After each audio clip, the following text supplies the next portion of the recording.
Yeah, I know that. Okay, so there is this theme which is working conditions of journalists. I consider it very important for many reasons. One reason is that I do specialize in it, which is not that important, but the reason I did specialize in it was that Pakistani working conditions were really bad, and since I have worked here, so when I decided to choose a topic, it had something to do with working conditions and personal satisfaction, things like that. Working condition was one of the few aspects that I studied. But working conditions remain one of the most important themes in journalism since the beginning of 20th century. Uh, like the first uh, research plan uh, is known to be the famous German sociologist Max Weber's questionnaire about journalists' working conditions, and it came in 1921. I have seen that, and also I know that that plan was considered to be very important at that time because there was a disagreement between Max Weber and the German Research Society, and the plan was never materialized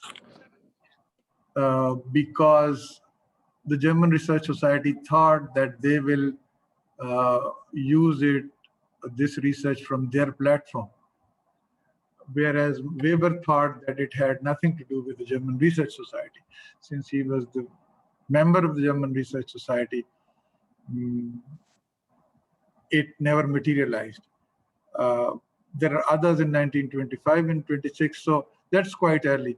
And let me tell you, one of the questions in that questionnaire is about health insurance, whether journalists do have health insurance in Germany. That's 1921. And exactly 100 years after that, we still don't have, we still even don't think about health insurance of journalists when we design such questionnaires. So we can see the difference between uh, Pakistan or societies like Pakistan and Europe, and the respect for the profession. So working conditions are also directly related to respect given to a certain profession in a society.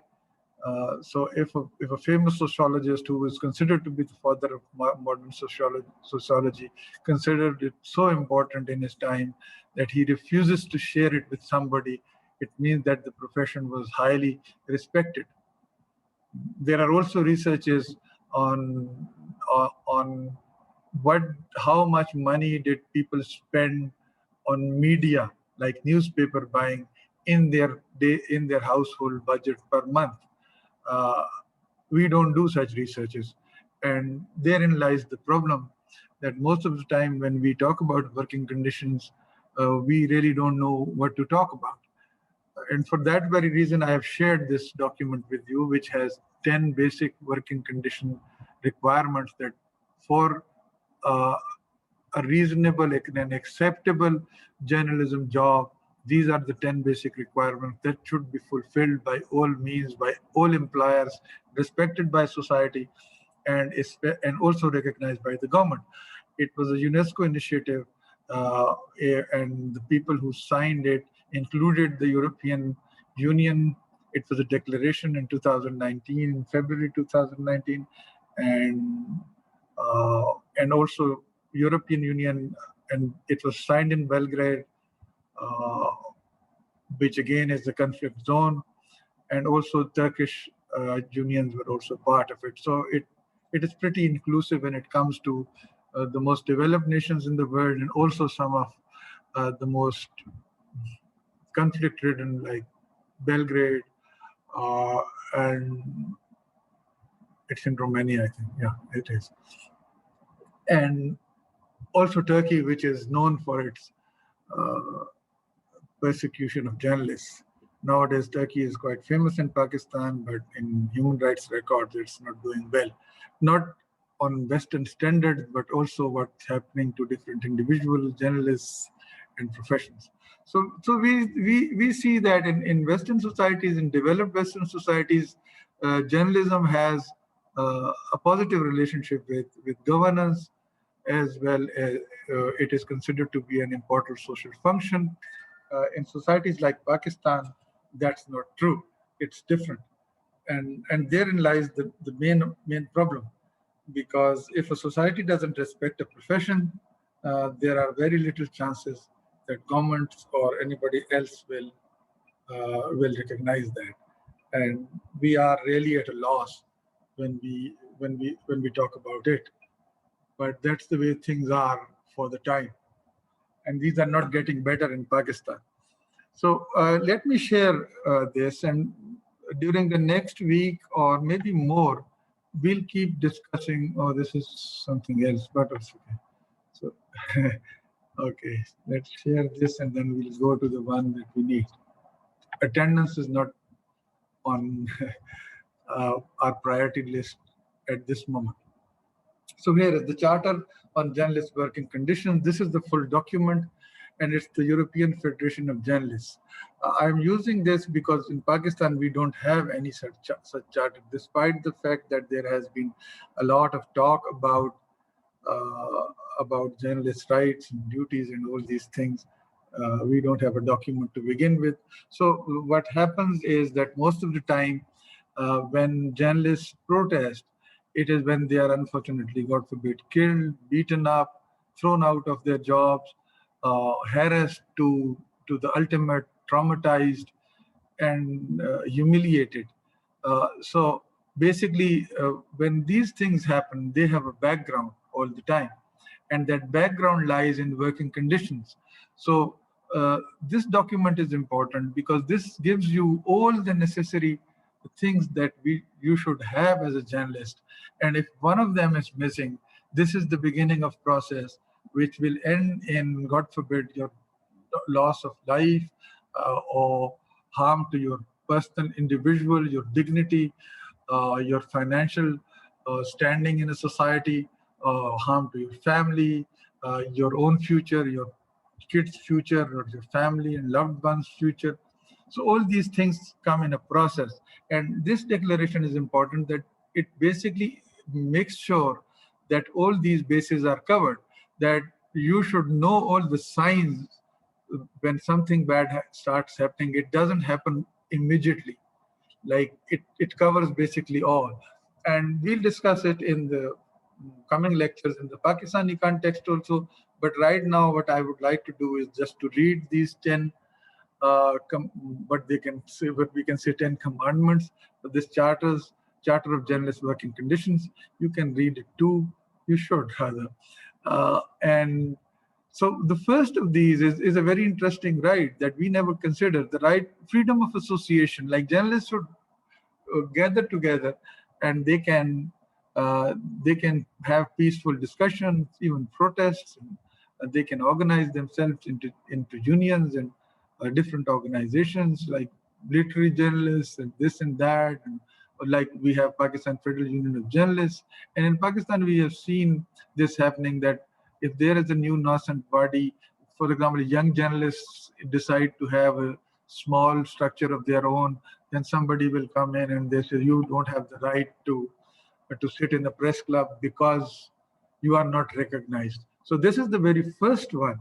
The first article is freedom of association, that you can peacefully associate yourself with anybody who is no harm to anyone. Like nobody can ask you why you shouldn't go there. For example, if you are working in a right-leaning organization which is religious or something like that, they can't ask you not to go to a liberal sitting because you have this right to freedom of association. Vice versa, if you are if you are working with an ultra-liberal or left-leaning organization, they don't have any right to ask you that you can't associate with religious leaders or friends of yours or organizations which are religious. So this is very important for a journalist's work. It's important that freedom of association. That's why This is the first article. Second one is the right to written contract. And this is important. In Pakistan, journalists are never given proper letters of appointment. And if you don't have a letter of appointment, you don't have a contract, then you are not an employee. Even if you are getting salaries in millions, which people don't get, the organization can just fire you. They can just throw you out of the door any moment and say, you are not allowed here. And you say, I work here. They said, no, you don't have a contract. So, and this is the problem. So let me narrate the problem, the contents of the contract.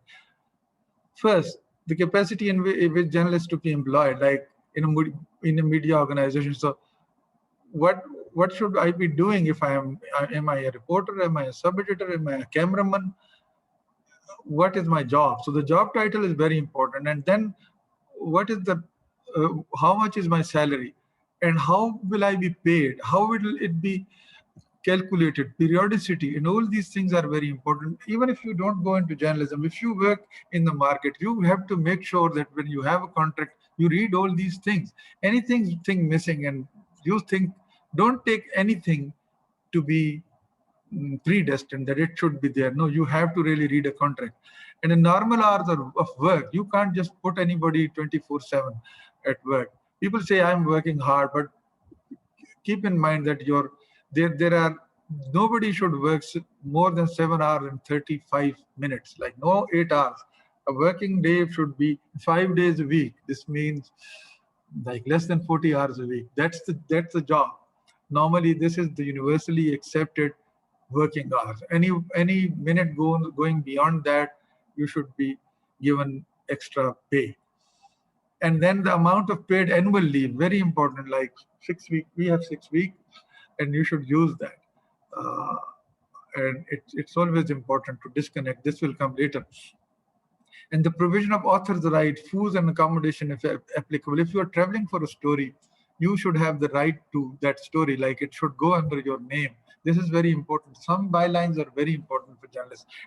But since you are working with an organization, if you travel, like you fly to another city, another country, that should be covered. Your food and everything should be covered. These are very important things. When you go into the job market, make sure that you see those. The terms and conditions relating to the termination of employment, like a month's notice, reasons given, and all these things, just not throw you out of the office one day, So that's very important, that you should also know what the termination process is. And then health, safety, and social security protection benefits. Like, see, again, in 1921, somebody was designing a questionnaire and had a question related to health insurance. We still don't have it. Security. What if you die on the job? What if you get injured and you lose a limb? Who will pay for that? They'll just tell you to go home. There is no security. So there are insurances, health and hazard insurances. These are important to have. And then the right to collective bargaining. Like this is very important. That journalists should have the right to come together and bargain for their rights, like working hours, like office space, and pays that they are getting, equipments and everything. So you can't just throw them out because, all of you got together and this is against us. We feel threatened, and you call the police that this is a mob and beat them up. Like employers can do that, and they have done this. So for that very reason, this right is given here. Like not simply the right to association, but within the organization, the right to collective bargaining, asking for things like asking for salary raise, asking for a canteen, for example, for food, asking for a good lit room, air conditioning, heating, whatever you need. It's very important that you live as a human being in a working environment, not like somebody who's there to serve a master. It's not slavery, it's a job. Article 4 is no discrimination in employment. That's a very known fact, like race, religion, color, ethnicity, nationality, like place of birth, sexual orientation, and all these things are important. Like a person should be appointed according to the merit of uh, their their capacities, irrespective of any conditions which are by birth or by conscience. So that's the right. Like the only thing that you have to keep in mind is that if they can do the job, and if there are 5, 6 candidates, you choose the best. You have the right to choose, but you can't just throw away anybody because he comes from a place that you don't like. You don't like somebody's face. Like you can't do that. Article 5 is the right to rest and to disconnect. This is very important. Most of the trauma that happens to individuals, physical as well as loss, as well as psychological, and their well-being is affected, is a work without end. Like there should be a right to say, yes, this is a vacation and it should be enjoyed as it is, and the employer should respect that. In France, for example, there is a law now that if any employer sends an email after office hours to an employee, he's liable to police action and it's a cognizable offense. Uh, all these laws are made because abuse of human rights in this area is very common, and people are just people say so. The most hardworking employee is the best. Like the guy who spends 16 hours in office is the best, and that's wrong because you should always compare people uh, according to their uh, wait a moment, I have to just, I'll be back in a minute.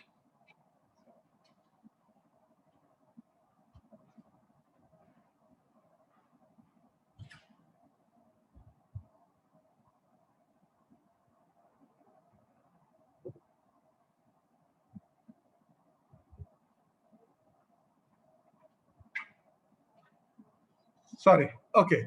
So uh, that's very important. Many people think that it's not, but it is. Like you can't love the most hardworking one because somebody is in office 24 hours every day.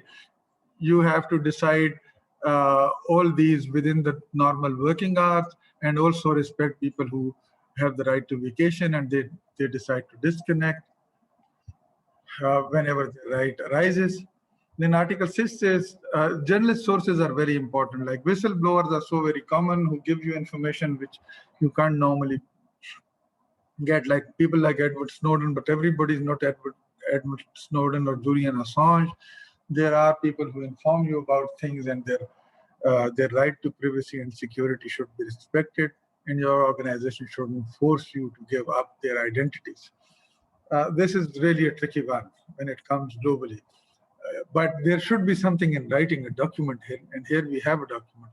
Article 7 is the right to refuse to sign a content. Like there are certain contents that organizations develop, and they want everybody or somebody to sign it, like an editorial that might support or an article, something like that, that supports any advertiser or any political partner or any religious group or whosoever, and you say, no, I don't think that I agree with it. So if you abstain, your right to abstaining from such content, being part of such content, your name given into that should be respected and not to be shown at all. You shouldn't be discussed at all that this is the guy who didn't agree with it. No, you just abstain, that's it. So the rest who agree with it or disagree with it are within their own right. Right to safety and protection. This is very important. On the one hand, especially for places like Pakistan, that safety is knowing what dangers you might be facing and be prepared for that, like first aid, like how to deal with different organizations, like how to deal with different individuals, and all these things. Like security trainings are very important, and these are given to all journalists going everywhere, like how to be mentally strong in a conflict-ridden area, how to be physically strong enough, and how to like react to certain violent situations. These trainings are important. In Pakistan, they just throw you into it, and it's you are on your own. And if you are uh, caught in the middle of anything, you are never supported.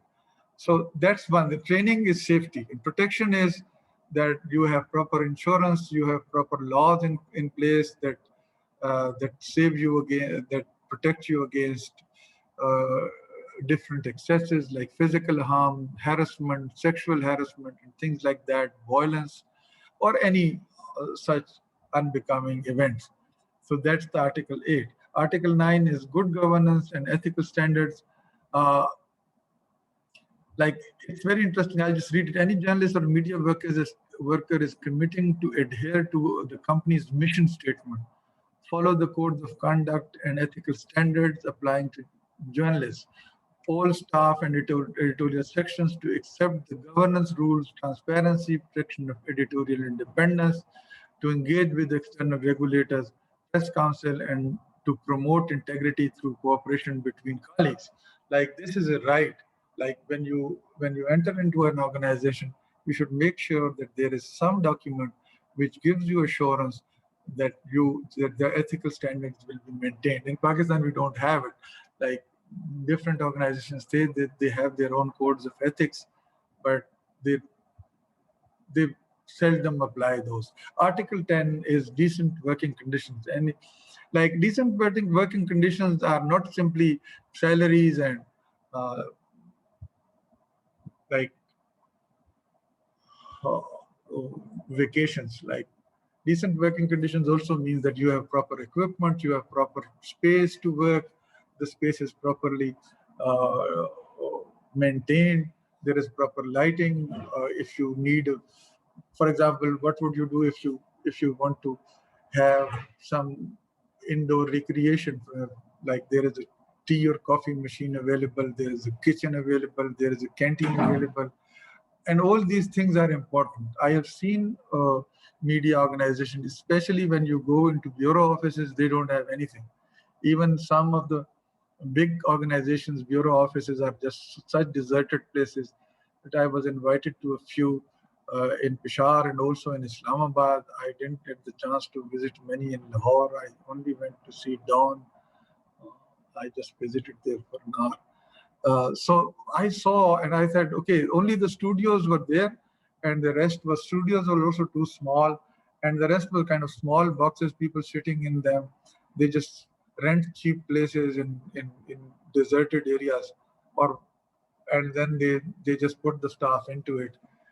And I went to meet a friend who was editor news of the whole of the North region, and he was sitting at the end of a of a long corridor, and there was at least 20, 30 people sitting in that room in on their workstation. There was no individual privacy, and even the director news was just sitting in the middle of them, and I was speaking to him, and everybody was just looking at me, and it was embarrassing really.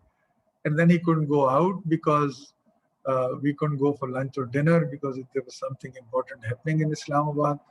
And we sat there, and I said, what sort of working environment do you have? And he said, this is what we have. So that's the last one, that you should have decent working conditions. That when you come to your workplace, you feel comfortable. You have the required equipment, you have the required space, you have the required facilities to recreation, because you are spending at least 8 hours there, and somebody is benefiting out of your work. So that's what I had to say. And if there are any questions, ladies and gentlemen, I'll be happy to answer. I'll be happy to hear a question, in fact, if there is any.